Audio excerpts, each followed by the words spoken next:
Hello everyone, welcome to Rani Reddy creations. ఎలా ఉన్నారండి? అందరూ బాగున్నారా? అందరూ హ్యాపీగా హెల్తీగా ఉండాలని మనస్ఫూర్తిగా కోరుకుంటున్నాను. ఇవాళ వీడియో ఏంటంటే ఎంతో టేస్టీగా ఉండే లివర్ ఫ్రై ఎలా చేసుకోవాలో చూపిస్తున్నాను. చాలా టేస్టీగా ఉంటుంది. ఇది అన్నంలోకి కానీ చపాతీలోకి రోటీస్లోకి చాలా టేస్టీగా ఉంటుందన్నమాట. తప్పకుండా ట్రై చేయండి. దీని ప్రాసెస్ ఏంటో చూసేద్దాము. ముందుగా 1/2 kg లివర్ తీసుకుని నీట్గా వాష్ చేసుకున్నాను. ఇందులో 1 స్పూన్ అల్లం వెల్లుల్లి పేస్ట్ వేసుకున్నాను. అలాగే టేస్ట్కి సరిపడా సాల్ట్, కొద్దిగా పసుపు, కొద్దిగా కారం వేసుకున్నాను. మాది కారం చాలా ఘాటు ఉంటుందన్నమాట, అందుకే 1 స్పూన్ వేసుకున్నాను. మీకు కారంకి సరిపడా వేసుకోండి. అలాగే గరం మసాలా కూడా వేసుకుని నీట్గా కలిపేసుకోవాలి. ఈ లివర్కి అంతా ఈ మసాలా పట్టేలాగా కలిపేసుకుని మూత పెట్టుకుని ఒక 1 అవర్ పాటు పక్కన ఉంచుకోవాలి. తర్వాత స్టవ్ ఆన్ చేసుకుని ప్యాన్ పెట్టి ఆయిల్ వేసుకుని ఆయిల్ హీట్ అయిన తర్వాత చిన్నగా కట్ చేసిన ఉల్లిపాయ ముక్కలు వేసుకుని కొద్దిగా ఫ్రై చేసుకోవాలి. ఇవి కొంచెం మగ్గిన తర్వాత చిన్నగా కట్ చేసిన పచ్చిమిర్చి ముక్కలు వేసుకొని కలుపుకుంటూ ఇవి కూడా మగ్గనివ్వాలి. చూసారా, ఇవి కూడా బాగా మగ్గిపోయాయి. ఇప్పుడు మనం ముందుగా ప్రిపేర్ చేసుకున్న లివర్ వేసుకోవాలి. పచ్చిమిర్చి చూసి వేసుకోవాలన్నమాట. మనం ఆల్రెడీ లివర్లో కారం వేసాం కదా, మళ్ళీ ఎక్కువగా వేసుకుంటే కారం ఎక్కువైపోతుంది, అందుకని చూసి వేసుకోవాలి.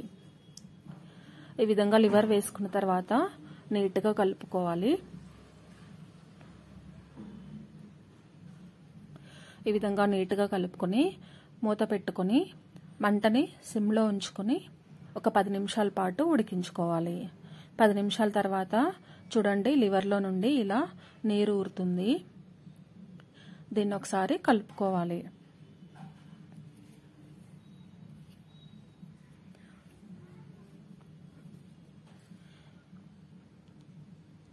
ఈ విధంగా మొత్తం ఒకసారి కలుపుకున్న తర్వాత మళ్ళీ మూత పెట్టుకొని ఇంకో 10 నిమిషాల పాటు ఉడికించుకోవాలి. ఈ విధంగా మధ్య మధ్యలో కలుపుకుంటూ ఉడికించుకోవడం వల్ల అడుగంటకుండా ఉంటుందన్నమాట.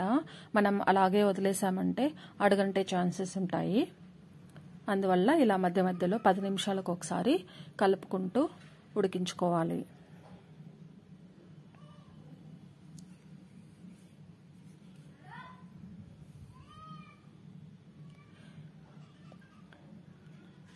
ఈ విధంగా మధ్య మధ్యలో కలుపుకుంటూ ఈ లివర్లో నీరు ఊరాయి కదా, అవంతా దగ్గరికి అయ్యేలాగా ఉడికించుకోవాలన్నమాట.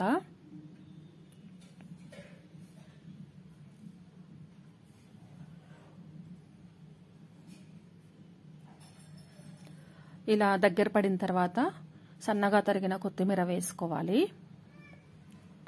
ఇది మొత్తం బాగా మిక్స్ చేసుకుని ఒక 2 నిమిషాల పాటు ఉడికించుకోవాలన్నమాట.